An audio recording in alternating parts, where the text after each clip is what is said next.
All right, so now we will officially kick off the 2024 Citizenship Challenge.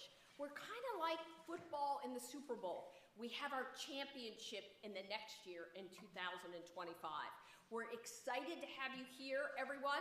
My name is Beth Specker, and I'm the Executive Director of the Rendell Center for Civics and Civic Engagement. I've had the pleasure of corresponding with your teachers as we prepare for this, and we're excited about the day ahead. So quickly, as you know, it's a special day in a very special location here at the National Constitution Center. We are in America's most historic square mile, right across from Independence Hall, where the Constitution and the Declaration were written. Very fitting to have our Citizenship Challenge here. This is our 12th Citizenship Challenge, and we're glad this year we opened it to schools from across the Commonwealth of Pennsylvania, and we have, as you just heard, we have some students here from the Pittsburgh area, from the Johnstown area, and then we have students from the greater Philadelphia area. So on Constitution Day, we issued a challenge to 4th and 5th grade classrooms across the Commonwealth, and to answer a question of a constitutional nature. And this year's challenge question, as you quite well know, is, should the Constitution be amended to eliminate the electoral college system for electing the President of the United States and replace it with a national popular vote? Very timely question for this year, an election year. And it's a question that strikes at the very heart of how we as a nation choose our president. And as students in 4th and 5th grade, you have taken on the incredible task of exploring this complex issue using research and critical thinking. Today, not only will you showcase what you've learned, but you'll be giving us, the adults, some extra insight to that. We love to hear your voices. We are so proud of you and your hard work. We had a battery of judges, just to let you know the process. So we had over 200 essays submitted. From those essays, you represent the top 10 essays in schools. You're here at the National Constitution Center. We had round run of judges made up of constitutional scholars from some local universities and education from the state of Pennsylvania. They reviewed your essays and they came up with the top 10. Now today we have a very distinguished group of judges who will be listening and hearing your skits and asking you some questions. So that was the process that got us here. We're very grateful to our partners at the National Constitution Center and the Annenberg Public Policy Center for helping us in this endeavor. So remember, today is not just a competition, it's a celebration of all your hard work, and you all are winners because you made it this far. And included in the day's program will be a tour of the National Constitution Center. So right now there are 5 other schools that are touring the National Constitution Center. We'll flip-flop, we'll be all together for our award ceremony. So with that said, I'd like to introduce to you to our judges. The first judge that I'd like to introduce to you on the end probably needs no real introduction. It is Governor Edward Rendell. Governor Rendell. All right, round of applause, please. Governor Rendell was 2-term governor of Pennsylvania. He was mayor of Philadelphia, district attorney of Philadelphia, and head of the Democratic National Committee. So very experienced in elections. So I know he's excited to ask you some really hard-hitting questions, so be prepared. Next to him is the Honorable Margie Rendell. She is, yeah, round of applause. Oh, good, yeah, we'll make sure we're awake. She is a judge on the 3rd Circuit Court of Appeals, was also First Lady of Pennsylvania, and she's used to judging. And you'll hear a little bit more about her because she's going to do her own special welcome. And last but not least, we have an entrepreneur, a Philly-born native who went away to school, came back, and is now running a healthcare construction project agency. And he's excited to hear your voice, because student voice really matters to us. One of the reasons why we created that challenge. So now it is my distinct pleasure to introduce Judge Rendell to give you a more formal welcome, and then we'll get started. Judge Rendell? Thank you, Beth.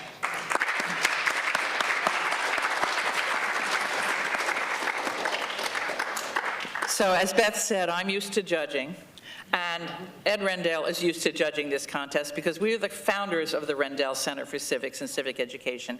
And as Beth said, this is our 12th year of having this contest. And we're happy that Ivan Watson, who, as Beth said, is a community leader and entrepreneur, to join us today to be a judge. He's new to this, and he was a little nervous. I said, hey, the kids are more nervous than we are, so there. But we're so excited to have you here. I must say, we have a lot of programs at the Rendell Center, and we'd like you to go on our website and see all of the things we do and encourage the teachers to do even more things that the Rendell Center offers. But I have to say, Citizenship Challenge is my favorite, and I know it's the Gov's favorite as well, because you all learn something about the Constitution, and you bring it to life. Not only do you write an essay and all work together on this essay, come up with your ideas, but it's teamwork. And then you say, we're going to make it come to life. And I don't know, the Electoral College might be a pretty challenging thing to have come to life, but you certainly have done it in your essays, and I'm sure you're going to do it today. So we thank you so much for your participation, and there are no losers. There are winners, but you're all winners. You're the top 10 of over 200. So give yourself a round of applause before we even start.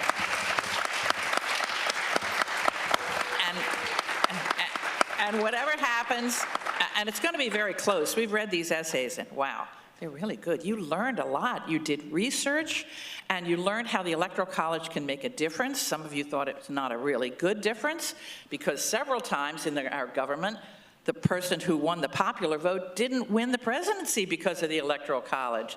So a lot of you did research and figured out exactly why we have it, and you figured out why you thought it was good or bad. You came up with an opinion. And the younger you are that you're starting to form opinions and think for yourselves about what should go on in our government, that's what excites us about the Rendell Center. So we know you're anxious to get going. We know a lot of you have been up a long time really looking forward to this, but we thank you for your participation, and especially the teachers and parents who are here. You make this happen, and we really, really appreciate it. So having said that, on with the show. All right, well, our last goal for this phase of the competition is arriving. So I'll tell you what, how about Greater Johnstown, McKnight, and Queen of Angels? Let's give Richboro a round of applause. Let's give a round of applause. Welcome her.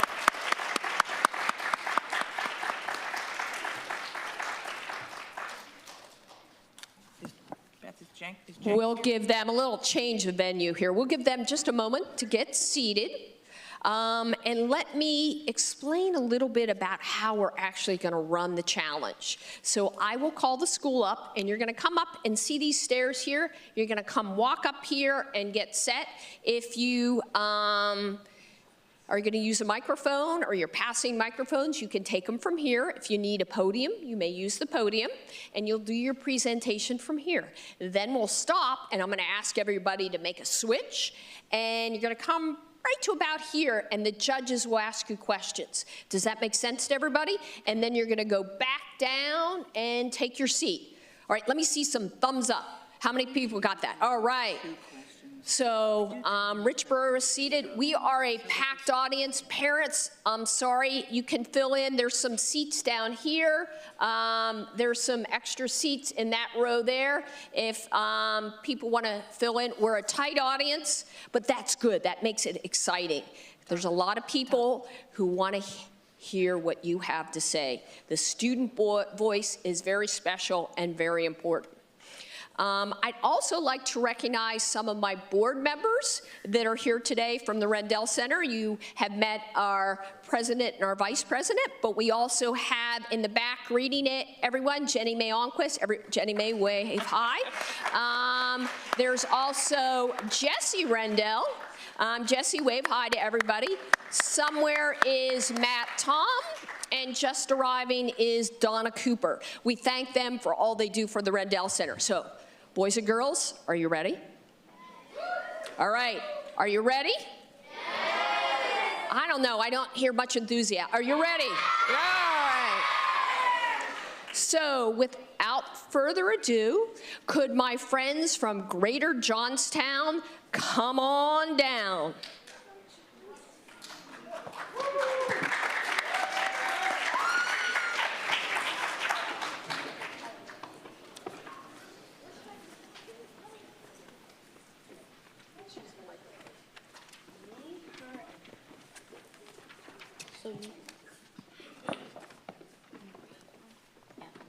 Nova.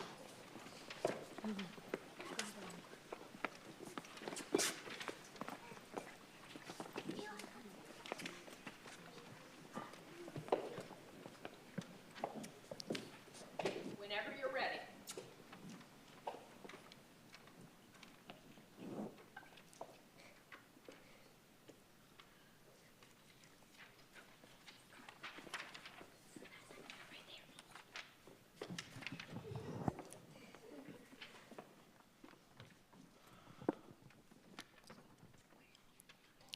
The last results are in for the 2036 election. The state of New York goes to Sinai Cofield. The state of Texas goes to Peyton Goldberg.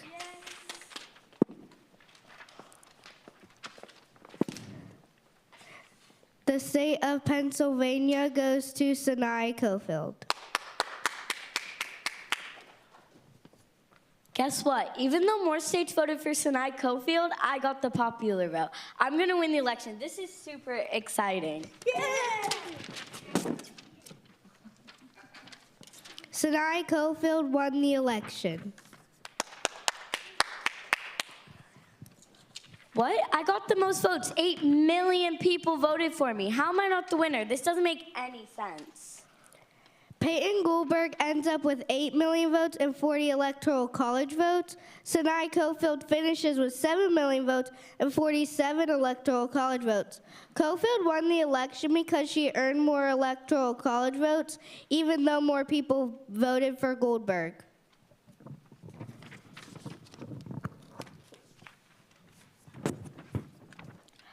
All right, boys and girls, please come sit up on the carpet, crisscross applesauce.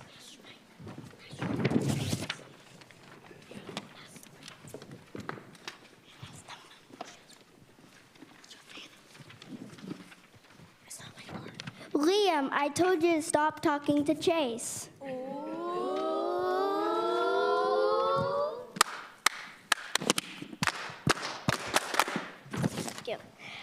After they tallied the votes last night, Sinai Cofield won the election. Wait a minute. How did Peyton Goldberg not win? She got 8 million votes and Sinai Cofield only got 7 million votes. Shouldn't the person who got the most people to vote for them win? Peyton Goldberg won the popular vote but did not win the electoral college. The electoral what? You have to go to college to become the president? The electoral college is the way our country elects the president. The person that earns the most electoral college votes becomes the president. We're going to study that more in social studies. This is way too confusing and why we should change to the popular vote system. It would be easier to understand. It would make the candidates focus on all the states, not just the swing states. It would make more people want to vote. The electoral college is outdated. What do you all think? Should we change the way we elect our president to the popular vote system or stick with the electoral college?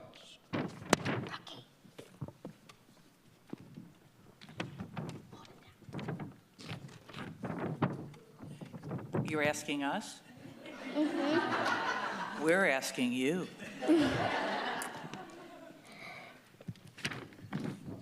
I think I know what you think. How many want to change it and amend the Constitution so that the electoral... Oh, wait, before you answer that, we have something for you. You're North Dakota and only wears 3 electoral college votes, so your opinion really doesn't matter that much and won't change the results of this election. Kind of frustrating, right? Right.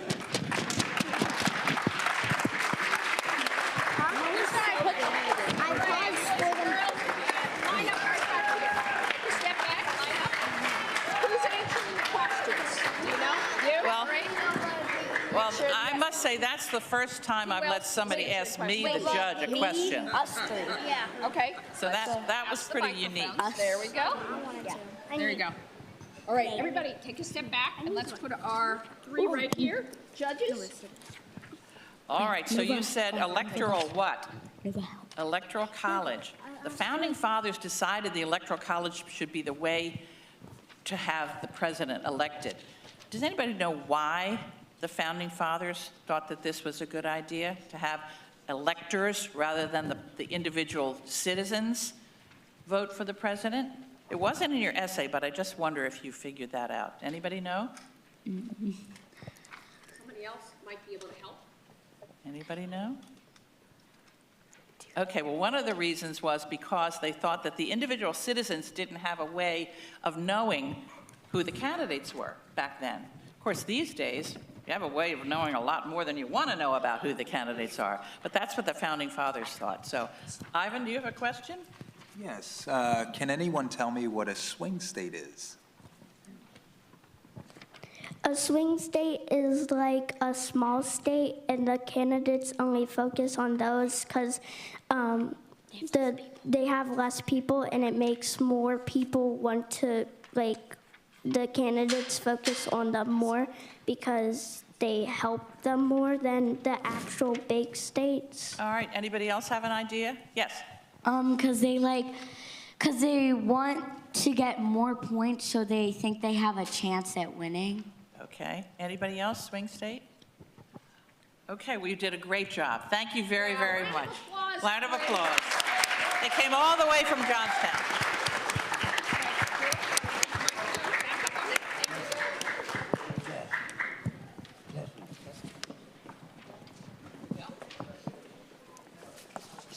There you go, guys. Somebody take your There you go.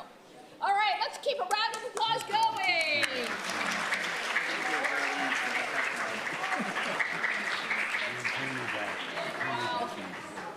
While Greater Johnstown is exiting, let's have McKnight Elementary School come on down.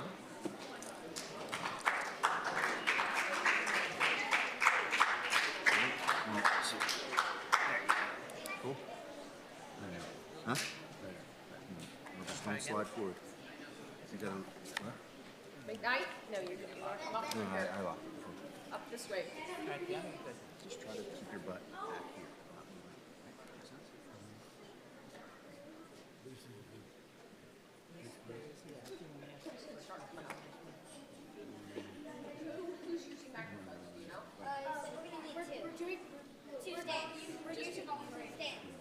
Right, when you need it, make sure you grab it and talk into it so people can hear you, all right? Particularly on.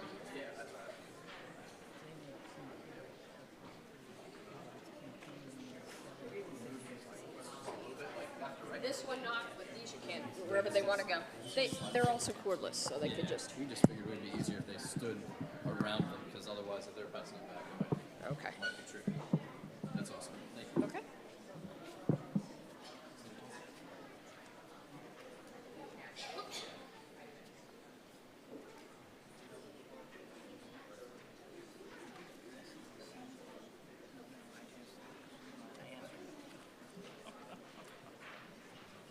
As they're getting ready, I was remiss in not introducing the teacher from the Greater Johnstown Elementary School, Mr. Brandon Sims. Brandon, why don't you wave hi to everyone? And our McKnight students are led by Mr. Patrick Frank.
Wednesday, November 9th, 2016, Philadelphia, Pennsylvania.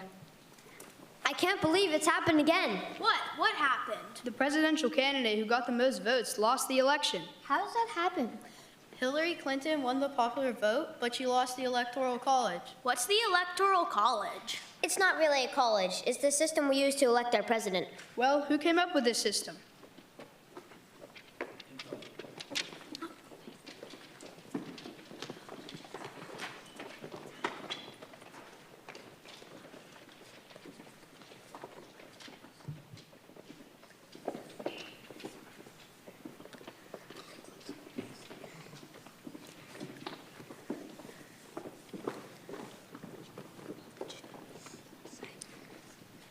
The day after the founding founder signed the Constitution, Tuesday, September 18, 1787, Philadelphia, Pennsylvania.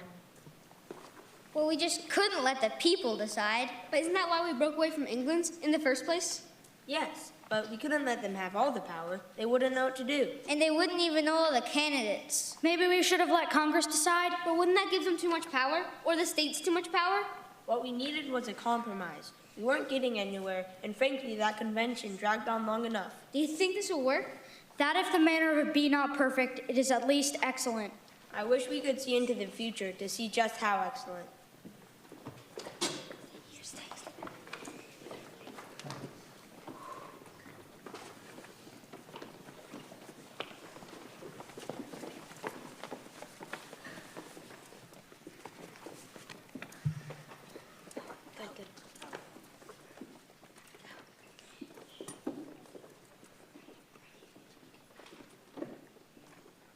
Now the founding fathers have magically teleported to 2016.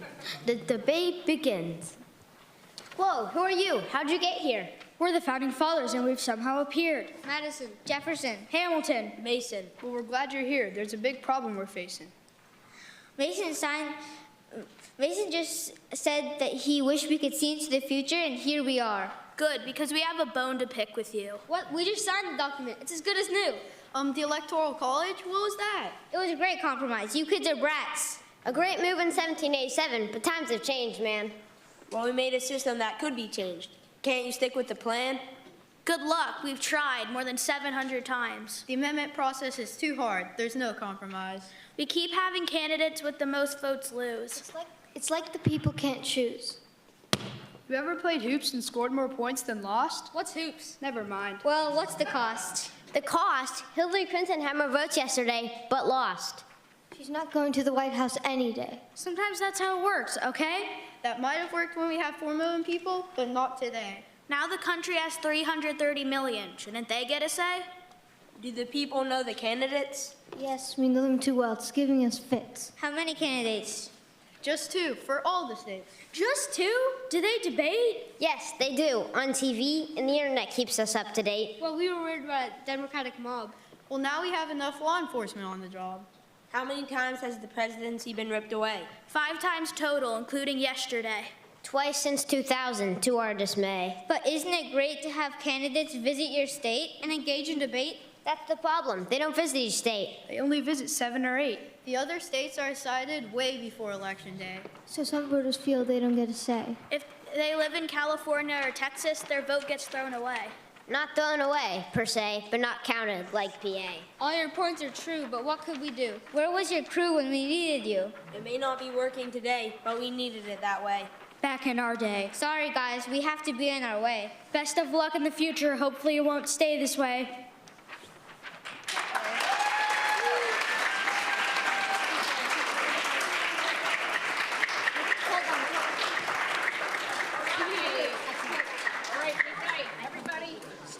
A line right here, all the way back. All right. Do you have a point of people? All of us. All right. Grab a couple. I like the fact. Who else thinks they might answer? There you go. Okay. All right. I'll pass it. Judges? I like the fact that you answered the question that I actually asked the last time, which is why the Founding Fathers did what they did, because they were afraid that people wouldn't really know who the candidates were. That was good. Yeah. Ivan, do you have a question? Yeah, I do. Why do you feel that the votes are more equal under the popular vote? Well, every person is equal, and they each have to have a vote. And some states have more people that are on one side, so some voters that are on the other side feel like they don't have a say in the vote. So sometimes it doesn't really work out. So some states like Pennsylvania, where it's kind of half and half, people feel like they have more say in the vote. So it's better. Okay, anybody else? I have a question. It's pretty obvious that you guys are almost unanimously for changing the electoral college to popular vote. But what would the problem be in having a popular vote decide the presidency? Do you see any problem in that? There's one problem, they would visit the states with more people, but it's still better than the Electoral College because they would visit more states than 7 or 8 because what? Well, sure. The example you gave about California and Texas, no one visits them, and they're two of the biggest states in the union. Now, if it was popular vote, they'd get a lot of attention. But there's one problem with just doing it on the popular vote. It's all right if you don't get this. A lot of our congressmen don't get it. We'll give you a hint. Do you think we'd be in the middle of a recount if it was the popular vote? Do you think there'd be a lot of recounts? Probably. That's a tough one. We seem to have a consensus of yes. Yeah. Okay. Yeah. And think of what happened in Pennsylvania. It took us 5 days or 6 days after the Senate election before we had counted a winner in the popular vote. It took 6 days just to recount one state. Can you imagine if it was a very close popular vote nationally and we had to recount every state? We'd be counting until Easter. So there are pros and cons, but you've had good arguments for why you think the popular vote is better. So well done, well done. If the popular vote was in play, then maybe they would have more people to count anyway, because they would know that there would be maybe closer votes. Their vote so would they count would have more people counting than what we have right now. Right, and anything that increases participation by citizens is good. If you lived in California and it was raining hard on election day, and you know your candidate had no chance of carrying California, would you bother to go to the polls and vote? Probably not. But there are a lot of local elections that you'd be passing by. So we wanted to have a system where people are motivated as much as they can be to get out and vote. Also, even if it was a popular vote and it was hard to recount it, even though it's hard to recount, it would still be a better system, even if it takes longer. Okay, all right, well done. Thank you. All right, excellent job. Round of applause.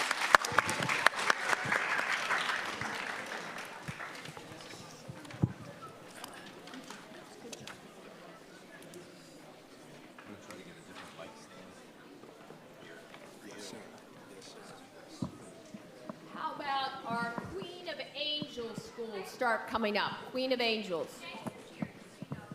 Pardon? Oh, I missed it. Oh, I am so sorry. My apology. Abraham Jenks is here. Let's give them a round of applause.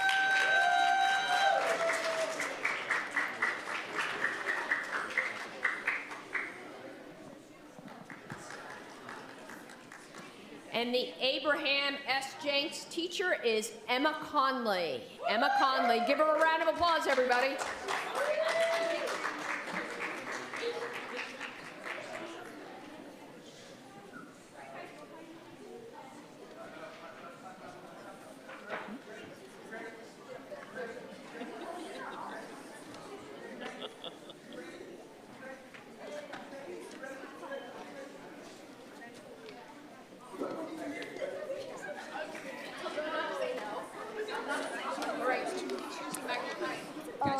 We're using this one. We're using this one now. Okay. Miss Harrison said 1 and 2, but okay, that's fine. Okay, take it off. Because we have to pay for it. Guys, we're only going to use the one that has. This thing?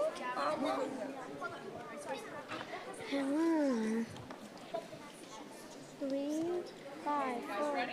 Yes. Keep breath. All right, the stage is yours, everybody.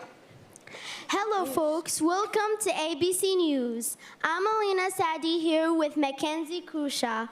Today, I'm reporting from the street of Washington, D.C., where people are protesting to eliminate the Electoral College system. 1, 2, 3. Hey ho! Hey ho! This system has to go! Excuse me, sir. Why should we eliminate the Electoral College? We should eliminate the electoral college voting system into a popular vote because most Americans want to change it to a popular vote. In recent surveys, 63% of Americans wanted national popular vote instead of a electoral college voting system. Ready, guys? Yes! Let's leave the system in the past! Good reasoning, sir. Are there any more reasons why we should eliminate the Electoral College system? Yes. We should eliminate the Electoral College system because sometimes the popular candidate who loses to the candidate who won with the Electoral College. For example, in 2016, when Donald Trump won the presidential election over Hillary Clinton, even though she had more than 2.8 million more votes than him. This isn't fair. Let's hear it, guys. G-O-T-T-O-G-O. This system has got to go. Okay, those are some strong reasonings why we should eliminate the Electoral College. Ma'am, do you just have one more reasoning that would maybe make the Congress agree? Since each state has a certain amount of electoral college votes, candidates focus on key swing states that can get more electoral college votes. But everyone's vote should count equally. 1, 2, 3. We all know that this system has got to go. Oh my God! Just leave it. Hello. Okay, people, we know you're protesting today, and as your U.S. Senator, I will try very hard to get rid of the Electoral College. But as many of you may know, the Electoral College has been around for a long time, so it would be difficult to get rid of. Yes, my colleague is correct. To do that, we need to amend the U.S. Constitution. To do that, we need to pass the idea 2/3 to both House of Congress, then ratified by 3/4 of the state. That's why the Constitution only has been amended 27 times since it was drafted in 1787. We certainly have our work cut out for us to do. 1, 2, 3. G-O-T-T-O-G-O. This system has got to go.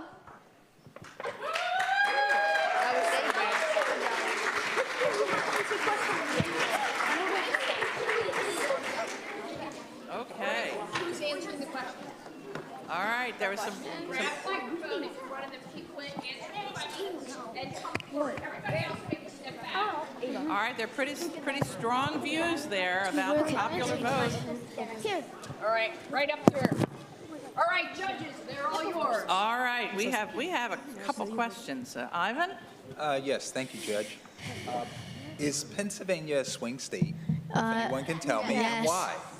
Because during this year's election, we got in the Kamala versus Donald Trump, there was it would go back and forth every hour to Democrat to Republican, and it kept doing that. Okay, anybody else want to add to that? So it would swing back and forth because you couldn't predict what Pennsylvania was going to do, whereas New York, you knew what that was going to do. California, you knew what they were going to do. Texas, they weren't swinging. Pennsylvania was swinging. Good answer. Now, I was interested. I like it when people do research And you did do research about 63% of the popular vote. 63% of people want the popular vote. And you also came up with the fact that the Universal Declaration of Human Rights, Article 21, says everyone has a right to take part in their government, meaning that everyone's vote should count, which the Electoral College sometimes doesn't. How did you come up with these numbers and this reference? Did you do some research? Tell me a little bit about the process. So our teacher put on Google Classroom free websites that could tell you facts about the Electoral College voting system. Okay. So, yeah. Okay, so you came up with those by doing the research, right? Mm-hmm. Yeah. And that's great. Yes? And when we were doing our workbook, that's how we found out the Universal Declaration of Independence. Well, that's important. That was very convincing. I thought that was good. Yes? And also, we also got to take our computers home and also do research by ourselves. Great, great, great. Well, we like the fact you worked as a team. Okay, thank you so very much, Jenks. Well done. Thank you. Thank you so much. Oh my God.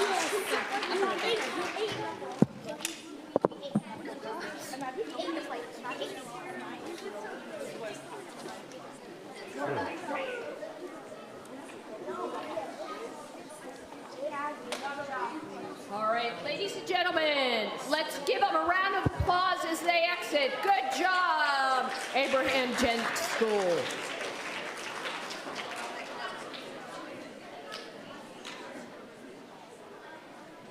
All right, and now, Queen of Angels, you're up. So come on down, Queen of Angels. All right, audience, let's get the clapping going. There we go. Let's clap it down.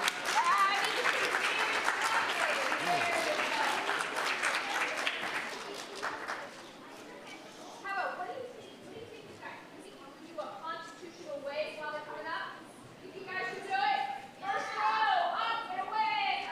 Second row, stand up and put it away. No, you have to stand up. All right, first row, show them how it's done. Everybody have to do a wave. Good. Second row, up and away. Third row, up and away. Yeah, it's getting better. Fourth row, up and away. All right. Fifth row, up and away. All right, my adults, let me see you do a wave. Look like there. My last, four rows, big wave. First row.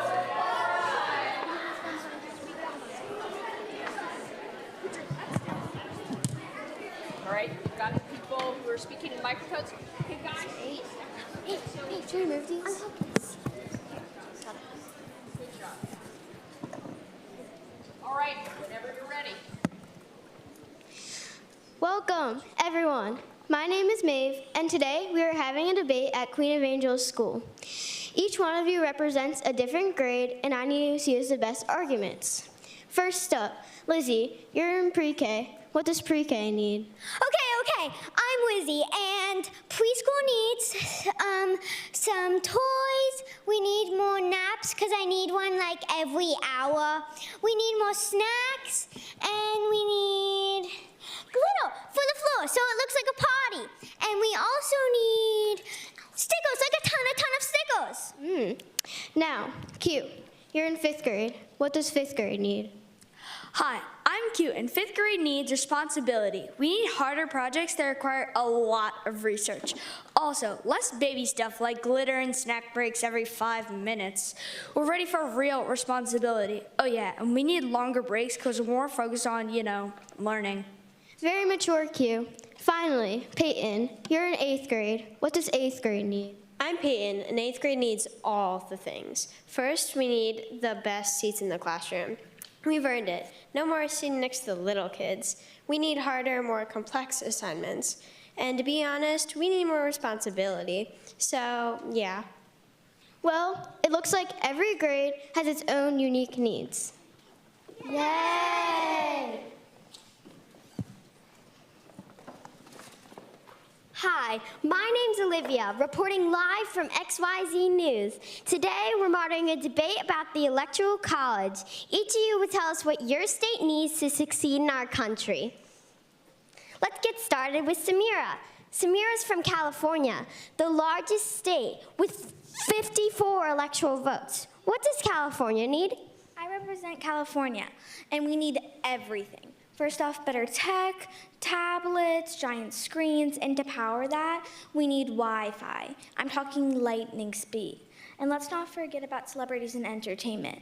And to add on, we also need room on our beaches to have millions of people. So I need space. Everything needs to be California style.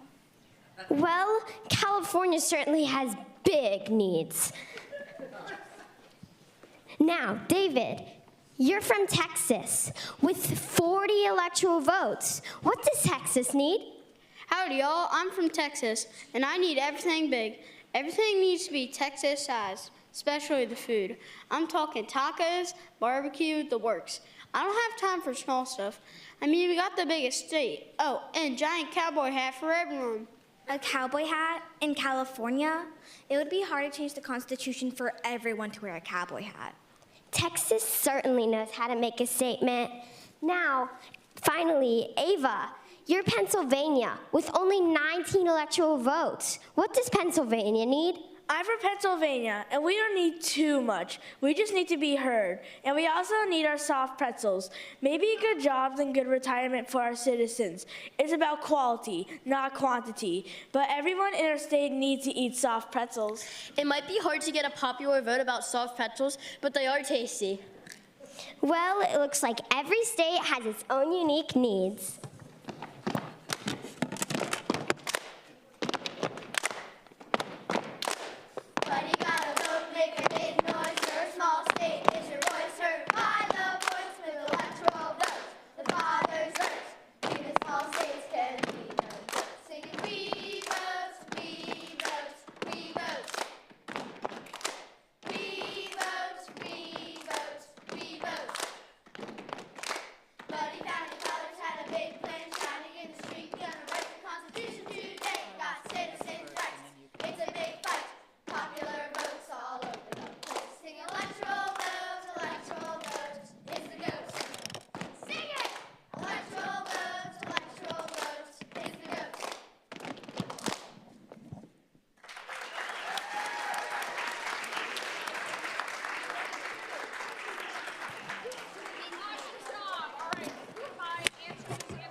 Judges, they're all yours. Okay.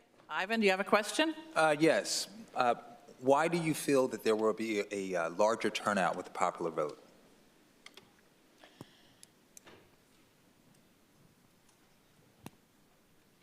I feel Try it again. I feel that there would be a larger turnout because with a popular vote, small states might feel defeated because bigger states will always outvote them, like California and Texas, and smaller states like Rhode Island and Delaware won't even have a chance to make their say. Thank you. Anyone else?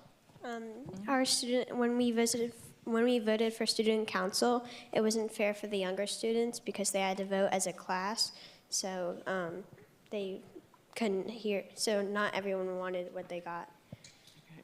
All right, if you're in Texas and let's say you're a Democrat, do you think you're going to vote if there's the Electoral College versus the popular vote? Do you think there might be a difference?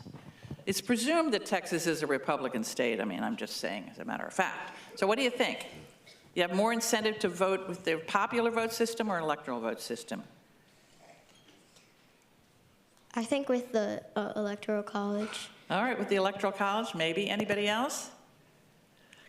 I feel like sometimes if there are a very small amount of people, it might be better for the popular vote, but in terms of states, it's difficult because... Okay. And one of the points you made is that it's confusing, and it really is. It's a very complicated system. It's amazing that we came up with this. And people want to amend it, but what can you do? Gav? No, you covered the question, so it's a good answer. And now, you talked a lot about amending the Constitution and the fact that it was difficult. Okay, why is it so difficult? What makes it difficult? What does it take? Do you remember? Yeah. you need a 2/3 vote in Senate and 2/3 vote in House of Representatives to amend the Constitution, and it's only happened 27 times. Exactly. Also, after that, you need to get it approved by the president, and if you don't get it approved, you have to send it back to the Senate, I believe, and then they have to vote on it again. Yeah, and we can't get them to agree on anything. 2/3, that's a lot. So there've been a lot of attempts to do away with the Electoral College, but as you point out in your essay, it's difficult, so. Around 700. Okay, that's great. Thank you very much. Good job, guys. Thank you.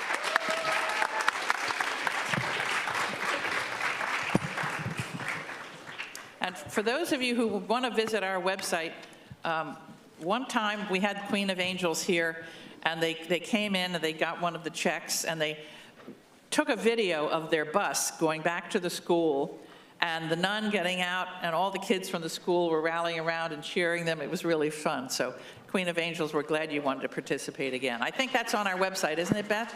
Yes. The video. And welcome back. Fun. So All welcome right, back. so we have our last school, but we're going to let Queen of Angels exit. And let me tell you what's next. After this round, you folks are going to get some lunch. You're also going to have an opportunity to tour the National Constitution Center. How many people in here have ever been to the National Constitution Center before? Oh, not too many. So how many people? Big show of hands. It's your first time here. All right, well, you're going to get to see some of the sites and have a tour, and then we'll reconvene for our awards ceremony, and a special guest will be joining us for that. So stay tuned. So, Richboro, are you ready? All right, let's give him a round of applause, everybody. Richboro, come on down.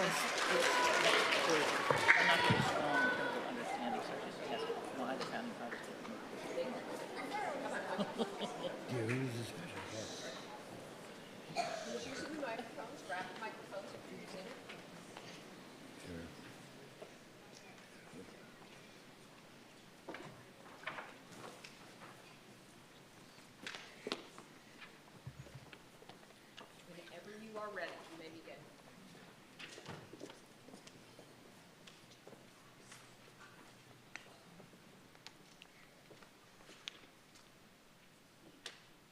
Hi, we are fifth grade students from Richboro Elementary School.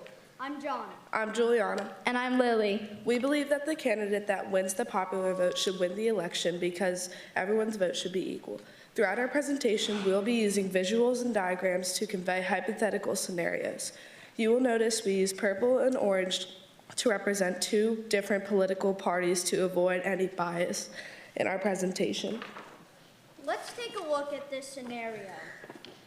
This map shows an extremely unlikely but possible scenario where the Orange Party candidate could win the election with only 22% of the popular vote because they would still have 270 electoral votes. It seems absurd that a candidate could win with only 22% of the population voting in their favor. Yes, and if only 4 Orange Party voters changed their vote, then the Purple Party candidate would win the election with 270 electoral votes. This is an alarming flaw that needs to be amended. There is the National Popular Vote Compact, which is a group of states that once they reach over the equivalent of 270 electoral votes, they will all vote for the winner of the popular vote, even if it goes against the way their individual state voted. How do you feel about that? I think that that is an awesome plan, and I hope that it goes into action.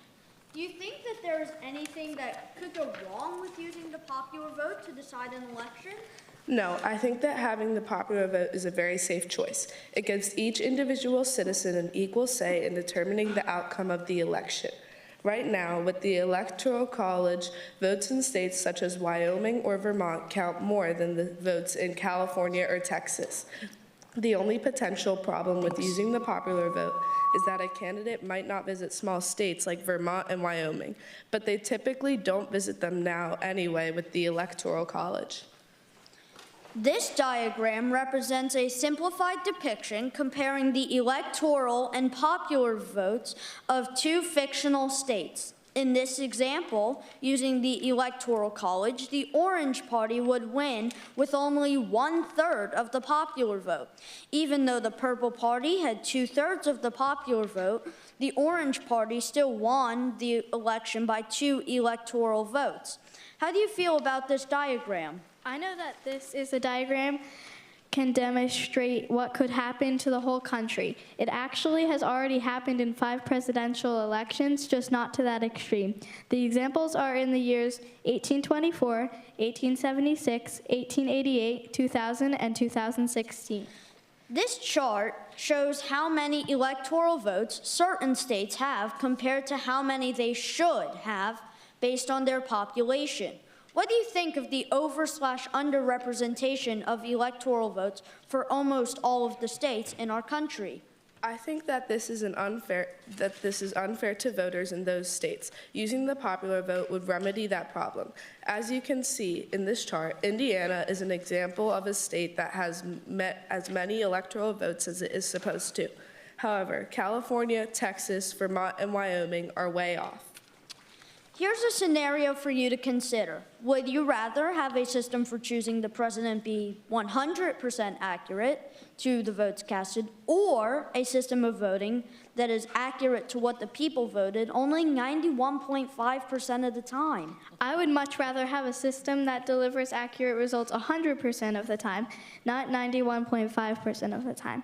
The Electoral College is only 91.5% accurate compared to the popular vote is always 100% accurate. So which one would you rather have? The popular vote. Now we will be doing a skit to further prove our point.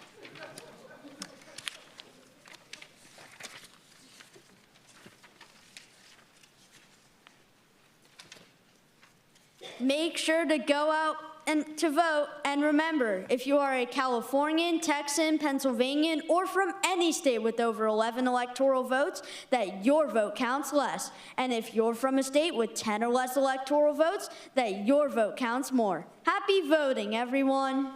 It's so annoying how some people's votes matter less than others. I wish it was the popular vote that decided which candidate is president. It really should be that way. Go popular vote. The Electoral College should be replaced with the popular vote.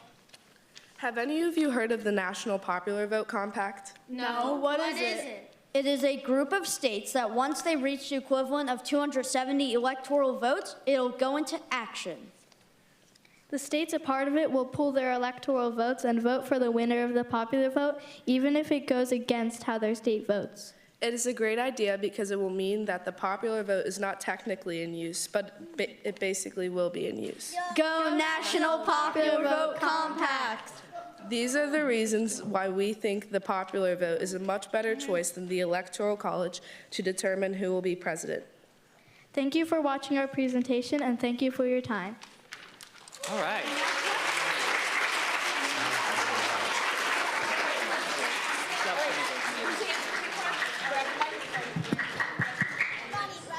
Line up right about here. Step back. There you go. You're answering the questions. All right. He's ready for you, judges. All right, I'm going to start. Let me commend you all. You found out by, I'm sure, good research, that there is a movement to change the way we elect our president, and to change it by not having to amend the Constitution. Why do they want to change it by not having to amend the Constitution? Amending the Constitution would require a 2/3 majority, which, considering that the split between Democrat and Republican is approximately 50-50, it would be very hard to get a 2/3 majority because it would require Right answer. It's just too hard to do. So it's probably going to be impossible to change it, particularly in these partisan times, to adopt a new way of choosing the president. But the popular vote compact keeps the popular vote as the driving force, but doesn't change the Electoral College. Can you explain that to the audience a little more fully? Yeah. The National Popular Vote Compact is a group of states that will put all of their electoral votes together and vote for the winner of the popular vote. They have to wait until over 270 electoral votes so that they don't waste their votes voting for the winner of the popular vote if the other candidate won. Like, they already, like, it would just be the same as the Electoral College without the National Popular Vote Compact.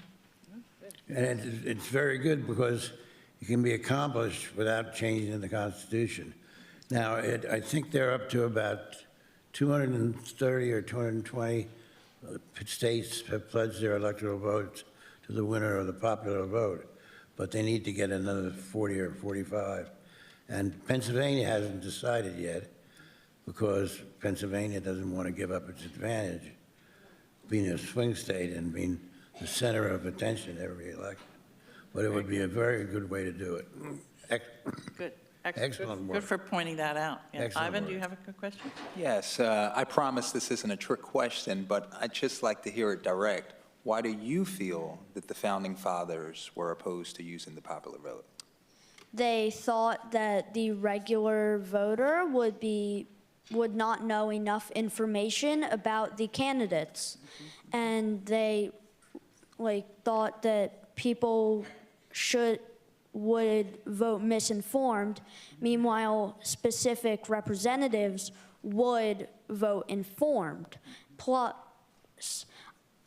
the Electoral College was a very good system back in the early 1800s and 1700s, but as the country has grown, adding more states, the Electoral College has grown more estranged from how people actually vote. If you look at this diagram, you will notice that California and Texas both have a difference of 9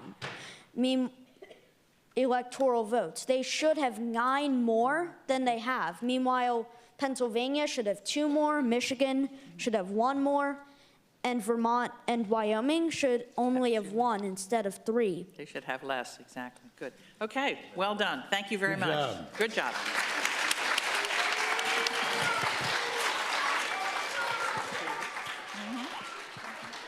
Grab your stuff, Richboro. Thank you. Excellent job.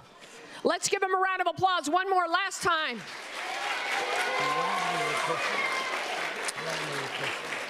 All right, ladies and gentlemen, round 1 of our Citizenship Challenge is complete. You will now be going to lunch. Does that sound good to everybody? Then, wait, nobody move. Everybody freeze. Nobody move yet. I'm going to dismiss you. If you hear my voice, clap once. See my hands, clap twice. All right. Just stay with me for just another minute because I'm going to explain how we're going to leave here. But before I do that, parents, teachers, and judges, let's give this group a large round of applause. Outstanding job. I don't know about you judges, but I really think our democracy is in good hands with these future leaders here. So, ladies and gentlemen, you're going to go have lunch, tour the NCC, and then we'll all meet up with our other 5 schools. Sound good to everybody? Let me hear. Sound good? Yeah! All right. So for an orderly dismissal, Richboro, do you want to exit? There'll be a staff member from the NCC out there to direct you. Richboro, we'll see you. Everybody wave goodbye to Richboro. There we go. My judges can take a little bit of a break.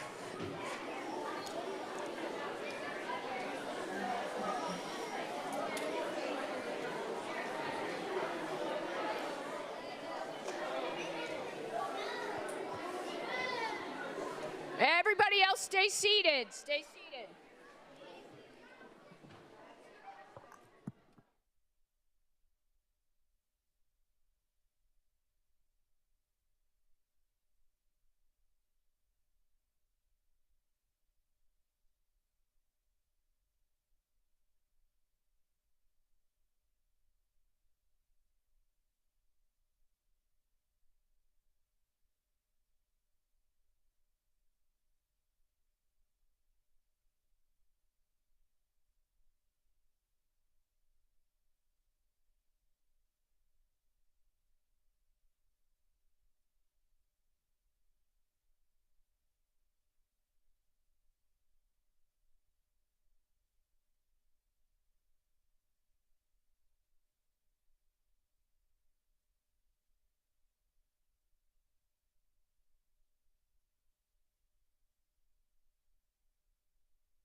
Mrs. Durso's homeroom. From Penn Charter. My adults in the back, we do have some open seats down here. If you wanted to fill in, feel free to have a seat. And as our judges come up, we're gonna get started in just a moment. So everybody take like a big deep breath. All right, very good. For how many people was this the first time you've ever been to the National Constitution Center? Ooh, okay, maybe about half. Okay, how many people are pros and have been here before? All right. And last question, as our judges are taking the seat, how many people had fun doing this? All right. And did you learn a little bit while you're having fun? All right. So are we ready to go? All right. Right on this side. There you go. So allow me to officially welcome you to the National Constitution Center and our 2024 Citizenship Challenge. We're like the professional football. They save the championship and the Super Bowl till the next year. So this is a Super Bowl of constitutional questions for 4th and 5th grades. And you are our championship teams. You and your counterparts that are now touring the National Constitution like you just did. We're excited to have you here. And what an incredible location to have our Citizenship Challenge. Because this, right across the street, it's America's most historical square mile, and right across the street is Independence Hall, where the Constitution and the Declaration were ratified and signed. So this is a perfect place. And this is our 12th Citizenship Challenge. So we're excited to welcome you here, excited to have you be a part of this program, and most importantly, excited to hear your voice, to see how you would tackle this issue. So on Constitution Day, we issued a challenge to 4th and 5th grades across the Commonwealth. And what you don't know is we have schools from as far away as Pittsburgh competing in this. We had almost over 200 essays submitted. You are the top 10 schools. And so you actually all are champions. So give yourselves a round of applause. The challenge question was, should the Constitution be amended to eliminate the electoral college system for electing the President of the United States and replace it with a national popular vote? It really is a question that strikes at the heart of who and what we are as an Americans. And as students in the 4th and 5th grade, you've taken on that incredible task of exploring this complex issue based upon your essays, your research, you did critical thinking, and you did teamwork. And we'll see that teamwork in the skits that we will see shortly up here. Just to let you know the process for that, we received all the essays. We had a team of judges made up of some constitutional scholars from some local universities and some educators. They picked the top 10 essays, and then today we have our fine judges who are gonna witness your presentations, and then they're gonna ask you some questions. So I want you, as you present today, I want you to remember that this isn't just a competition. It's a celebration of learning, of citizenship, and all your hard work. So how about we meet our judges? Sound good to you? So without further ado, on the one end, we have a gentleman who probably doesn't need any introduction. He is Governor Edward Rendell. He served 2 terms as governor of Pennsylvania, hold of applause. He also was mayor of Philadelphia and had district attorney for Philadelphia and head of the Democratic National Committee. Let's give him a round of applause.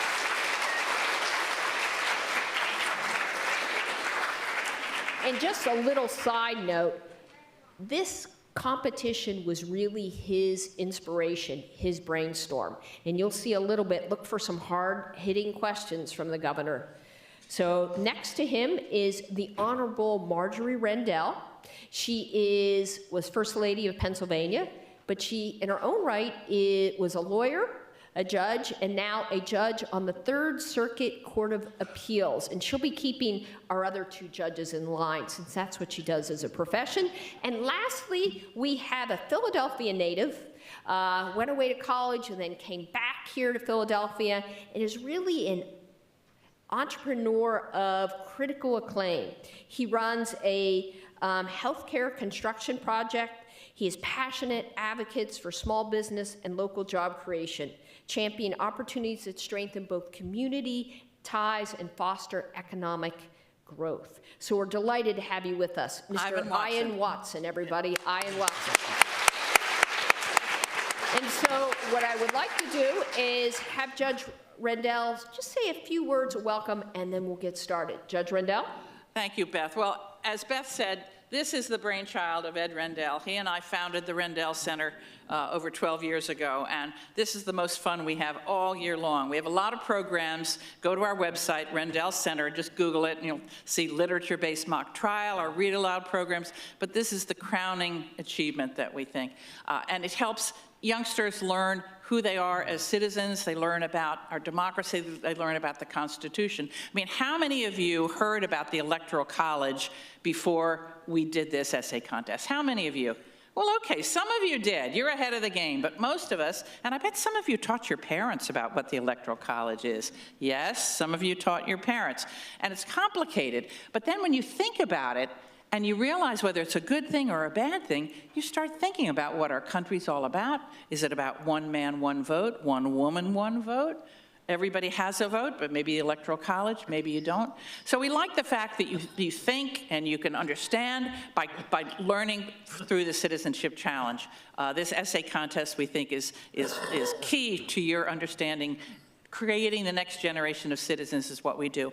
And I want to tell you, there are going to be some checks given out. There's going to be some 3 classes chosen out of the 10, but you're all winners. You're 10 out of over 200 that came here to the Constitution Center. So you're all winners. Let's hope you have a great time and enjoy this learning experience. Thank you so much.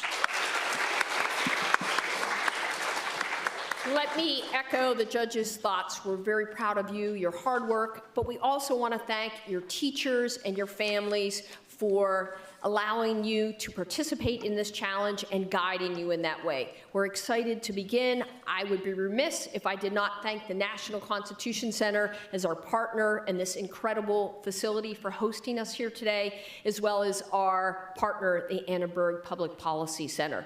So, you guys ready? All right, let me tell you a little bit how it's going to work.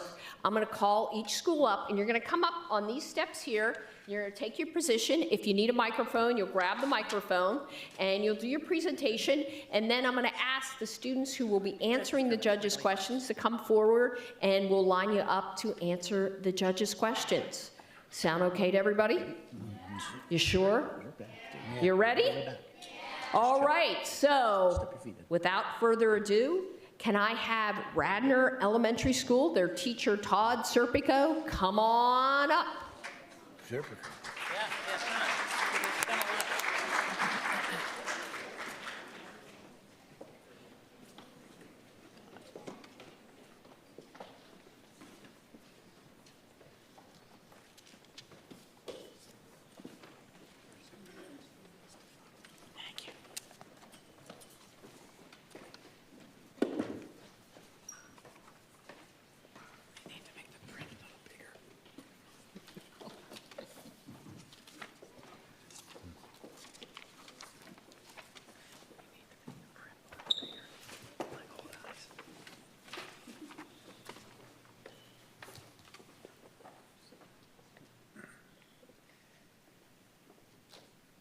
Equal rights for all, special privileges for none. Is what Thomas Jefferson stated at a vision of American government that supports all citizens as equal. We founding fathers anticipated that the people of this country would come together and change the United States of America for the better. This system for voting, the Electoral College, is failing American democracy. So the only question is, what do we do about it? America, now that we're voting, we've decided to make you our new project. You really are allowed to do that? We know, that's what makes America so nice. Whenever I see some states with less electors than I, and let's face it, some states are less electors than I, our smaller states tend to feel unheard. And when America needs all its voters, electors aren't just our voters.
Okay, step back a little bit. Yeah, just step back, right back here. You can. No.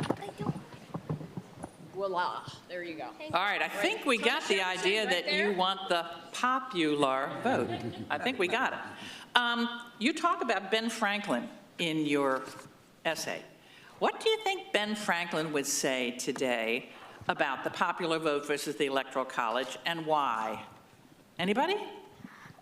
So when we went here for a field trip, like a couple months ago, there were reenactors, and Ben Franklin said that he wouldn't know what he would do today if we were here, but the founders always predicted that, kind of what our Ben Franklin said, that the people of the United States would come together and could change this country for the better.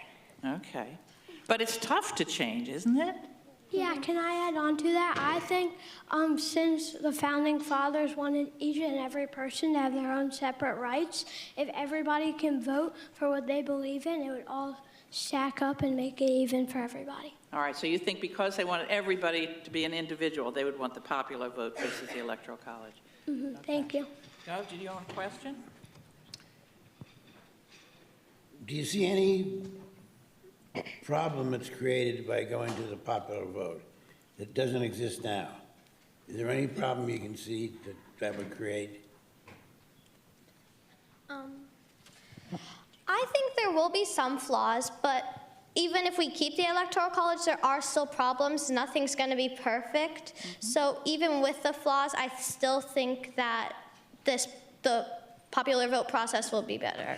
What would happen if in the recent election, one of the candidates got 78 million votes and the other candidate got 77 million votes? What do you think would happen? I think the president's, the loser would ask for a recount. Yeah, we might still be counting today. So there is a little bit of a problem. I think that's what the Gov was alluding to. Yeah, but, to some extent. But you're right, there is no perfect system we can design in anything that government does. It's never 100 to 0, it's always gray. You know, you have to choose between alternatives, some of which are good, some of which are not so good, but you have to deal with the best you have. But I think that that's a problem. I think there is a way, and I'm going to wait till it's over because I want to talk to all the groups. There's a way we can do the best of the popular vote. We can preserve that and yet have the electoral vote still play a role. so stay tuned. Thank you very much. You did a great job. Thank you.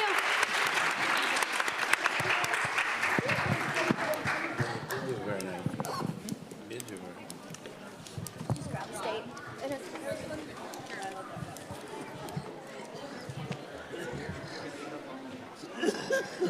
This was tough.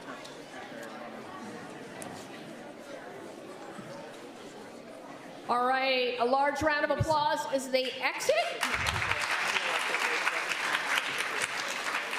Our next school up in our Citizenship Challenge competition is Upper Moreland Intermediate School, and their teacher is Mrs. Amanda Gilman. Come on down, Upper Moreland.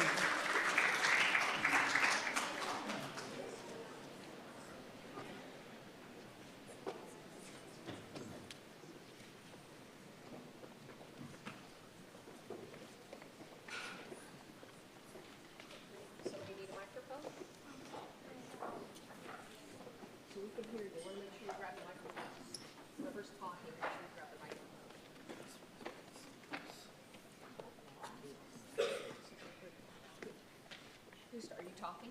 Make sure you grab a microphone, all right? Anybody else? Okay. Good morning. My name is Lily, and behind me is Miss Gilman's 5th grade class. Today, we're proud to perform a song that celebrates the power of popular voting, showing how each of us has a role in shaping the future. So sit back, enjoy, and let's remember, every vote counts.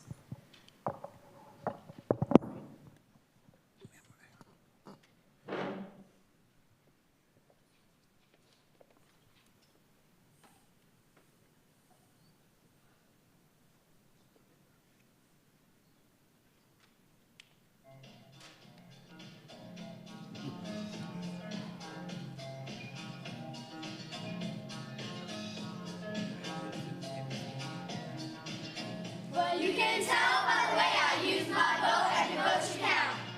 Oh my, got the chance to change the game. Let's make it fair, let's make it fair.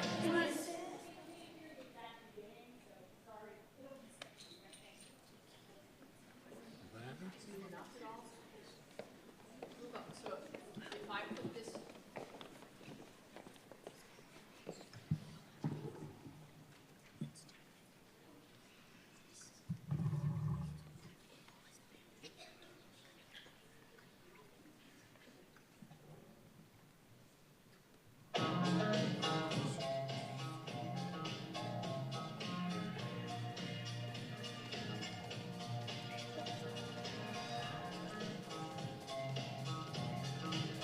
Well, you can tell by the way I use my vote, every vote should count.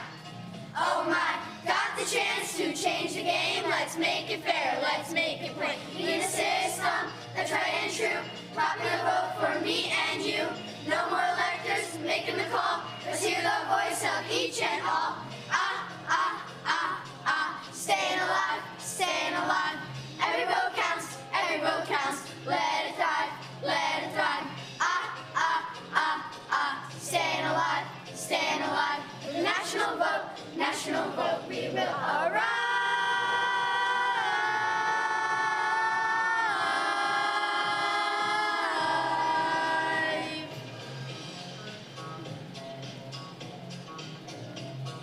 Voters should have an equal weight, no matter where you are, participate.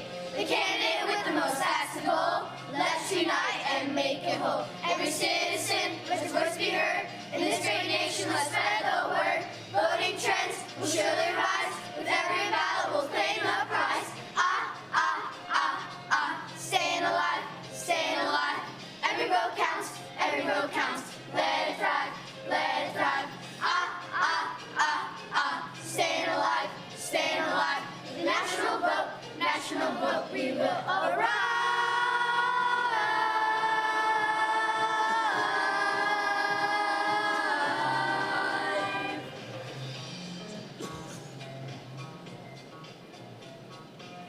Popular voting, that's what we're looking for.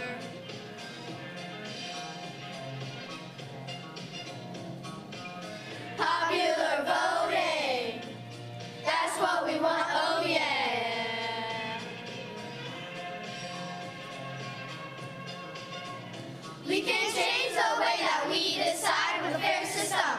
We'll take pride, no more feeling like a cast aside. We'll make waves, let's turn the tide. So let's unite and take a stand for every vote across this land. A brighter future, let's create. With the popular vote, it's never too late. Staying alive, staying alive. Every vote counts, every vote counts. Let it thrive, let it thrive. Staying alive, staying alive. The national vote, we will arrive.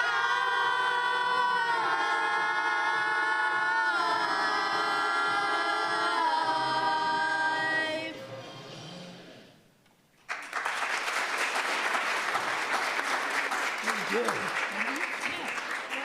you who are going to answer questions, grab a microphone. All right, stand alive. Stand alive with the popular vote.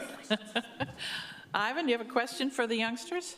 Yes. Let's get a microphone going Okay, here. microphone. All right, who you're answering. Okay, everybody else, take a step back a little bit. There we go. Back up. There we go. And the people answering questions. All right, good job. Good job. There we go. All right, judges.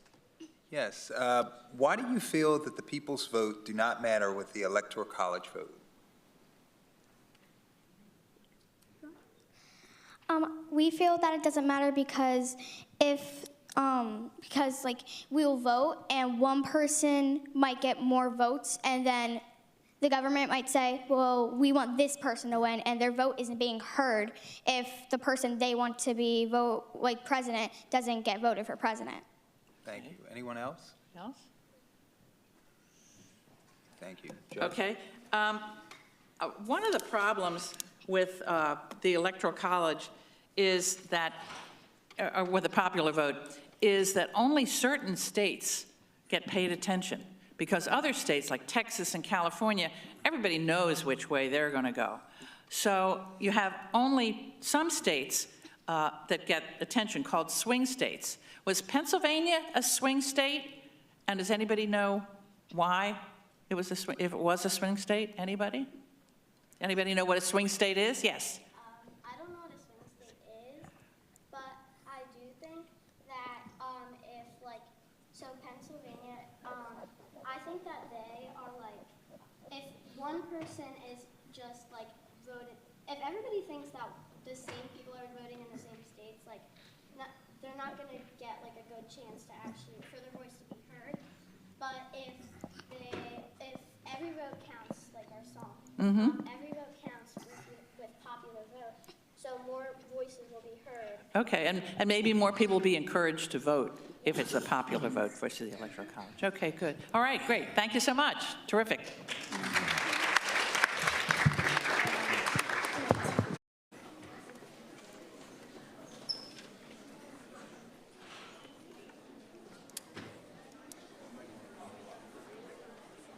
All right, now that we have the blood moving with Staying Alive, I think I'm ready to go back to the disco era. Was it Staying Alive? But we've got some more ahead in our challenge finals here because our next school up is from Lower Gwinnett Elementary School. They're led by Daniel Sheldon and Victoria Layton. Let's give them a large round of applause. Let's hear it out there, everybody.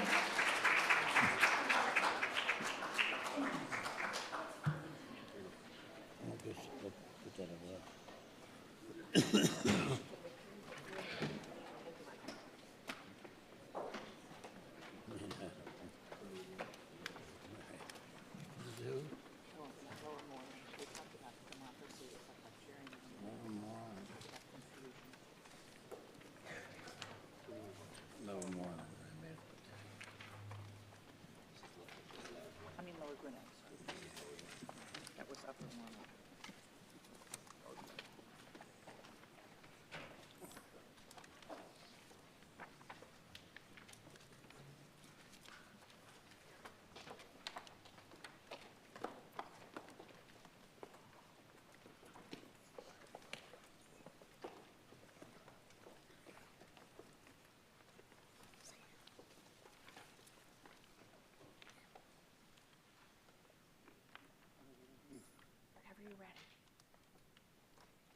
E is for Electoral College.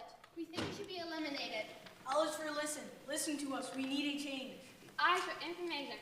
We will share information with you about why we think we need this change. M is for matter. Everyone's vote should matter, not just the 530 electors. I is for inefficient. The Electoral College is an inefficient system. N is for new system. We need to abolish the Electoral College and get a new system.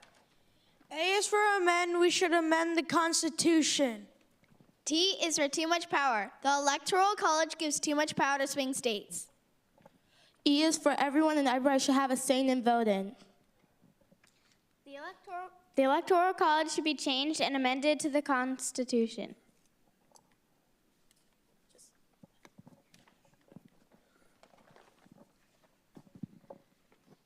E is for electors. Electors are the people who elect our president.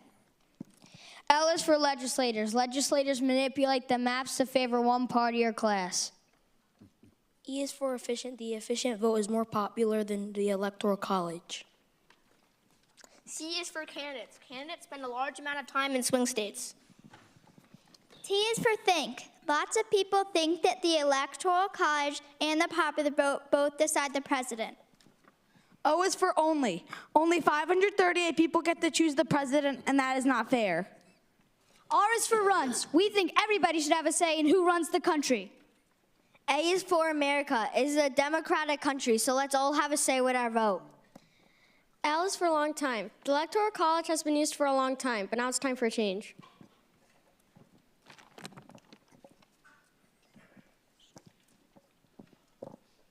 C is for cons. The Electoral College has more cons than pros. O is for one vote. If you had the popular vote, one vote could change the next 4 years. L is for leave. The electors leave us out on important decisions. L is for lose. Candidates can still lose the election because of what happens after you cast your vote. E is for equal power. Every vote should have equal power no matter where you live. G is for gerrymandering. Gerrymandering is what the state legislators do to favor one political party or class. E is for every vote and voice matters. Without the Electoral College, every vote and voice would be heard and seen. Eliminate the Electoral College. Wouldn't it be nice?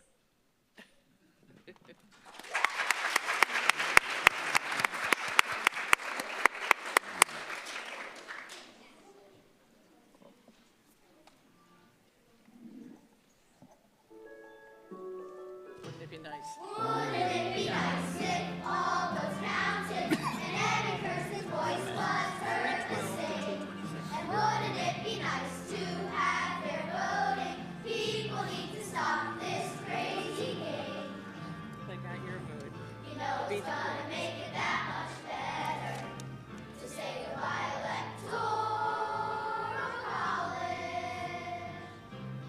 Wouldn't it be nice if we were equal and every single vote counts just the same? We know we must amend the Constitution. It's time for us to change the voting game. We need to say goodbye to this confusion. We wish that we could have popular voting. Oh, wouldn't it be nice?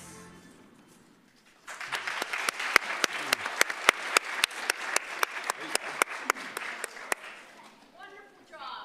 How about, let's get the people who's going. All right, we're going to ask you some questions. Where's the microphone? Wouldn't it be nice if you didn't have to answer the questions? Who else is there? There you go.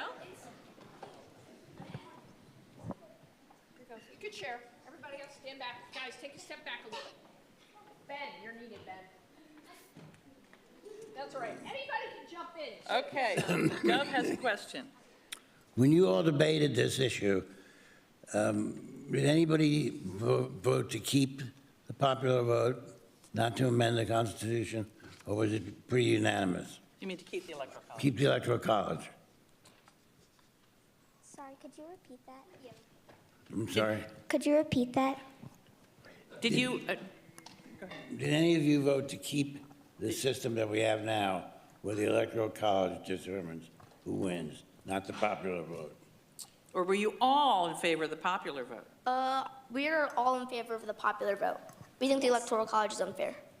Okay, did anybody see a difficulty in switching to the popular vote?